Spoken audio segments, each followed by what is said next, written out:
Bila berbicara mengenai kolaborator Jerman, kita umumnya hanya mengenal Vidkun Quisling dari Norwegia atau Jenderal Andrei Vlasov dari Uni Soviet.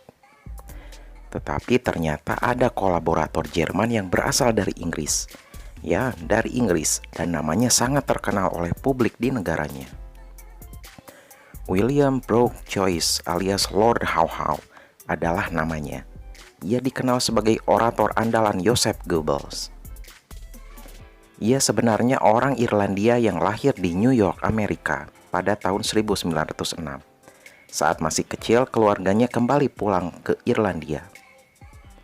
Ia sempat direkrut Inggris saat Perang Kemerdekaan Irlandia melawan Aira pada tahun 1921-an. Setelah itu, Joyce pindah ke Inggris dan melanjutkan pendidikan dan mulai tertarik pada fasisme Italia. Saat berada di sebuah pertemuan dengan Partai Konservatif Inggris, Joyce berkelahi dengan seorang simpatisan komunis. Sabetan senjata tajam menggores dari telinga sampai mulutnya. Luka goresan itu amat jelas terlihat dan menjadi luka permanen. Sejak saat itu, kebenciannya pada komunis makin menjadi-jadi. Sebaliknya, ia makin terobsesi pada fasisme. Waktu itu, Nazisme Hitler belumlah mendunia. Publik dan Joyce sendiri mulanya terkagum-kagum dengan fasisme ala diktator Italia, Benito Mussolini.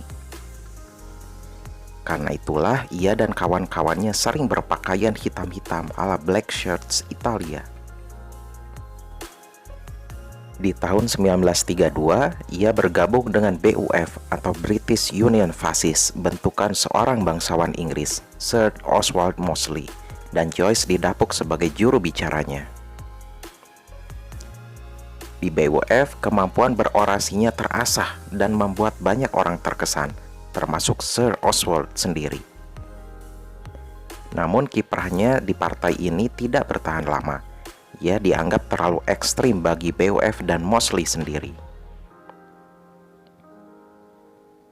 Perlahan, Sir Oswald menyingkirkan Joyce. Marah atas sikap sang bangsawan, ia keluar dari partai dan mendirikan partainya sendiri, yaitu National Socialist League atau NSL.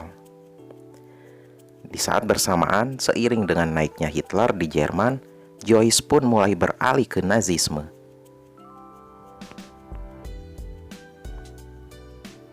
NSL juga ternyata gagal. Ia yang sepertinya tak punya masa depan di Inggris akhirnya meninggalkan negara tersebut menuju Jerman pada 1939.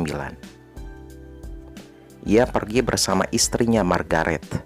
Joyce berharap kemampuannya sebagai orator dan juga sebagai pendukung Nazi akan berguna di sana.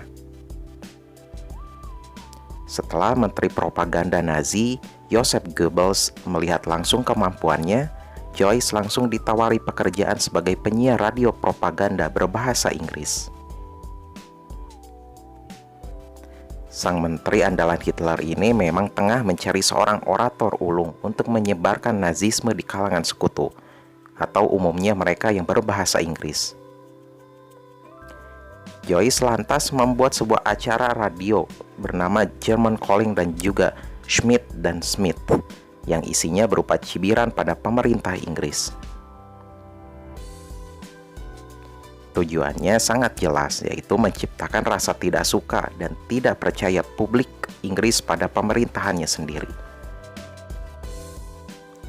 Kemahirannya berbicara, terutama gaya mencibirnya, membuat ia dijuluki sebagai Lord Howe Howe. Tetapi, percaya tidak percaya, banyak warga Inggris yang menyukainya. Saking populernya acara German Calling dan Schmidt dan Smith, jumlah pendengar setianya di Inggris mencapai 6 juta orang, jumlah yang sangat besar. Sang majikan Goebbels tentu sangat girang dengan antusiasme publik dan memuji Joyce. Dalam catatannya, ia menulis, "Saya telah memberitahu Führer tentang kesuksesan Lord Howe Howe yang luar biasa." Saat awal perang, acaranya masihlah disukai dan dinanti warga Inggris. Tetapi semua berubah saat Jerman mulai menyerbu Norwegia, Denmark, dan Prancis. Joyce yang semula hanya mencibir dan menjelek-jelekan pemerintah Inggris, kini menjadi lebih provokatif. Terus memuji keperkasaan Wehrmacht dan bahkan menyarankan agar Inggris menyerah pada Jerman. Sejak saat itu ia dibenci dan dihujat. German Calling kini tidak lagi menghibur, melainkan menjadi ancaman bagi Inggris.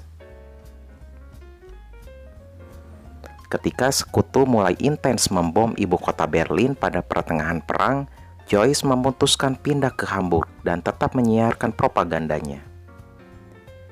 Lord Howe Howe akhirnya tertangkap pada 28 Mei 1945 di Flensburg, sebuah kota di utara Jerman. Seorang tentara Inggris menembak bokongnya. Mereka lantas membawanya ke London untuk dihukum. Di pengadilan, Joyce berkilah bahwa ia telah menjadi warga negara Jerman sejak tahun 1940. Tetapi pengadilan berpendapat bahwa antara 1939 hingga 1940 saat ia memulai siaran, ia masihlah menjadi warga negara Inggris. Dan ia didakwa melakukan pengkhianatan terhadap kerajaan Inggris. Pada tahun 1946, William Brooke Joyce alias Lord Howe Howe menemui ajalnya di tiang gantungan. Jenazahnya lalu dikuburkan di Galway, Irlandia. Begitulah nasib tragis seorang pengkhianat Inggris yang paling terkenal.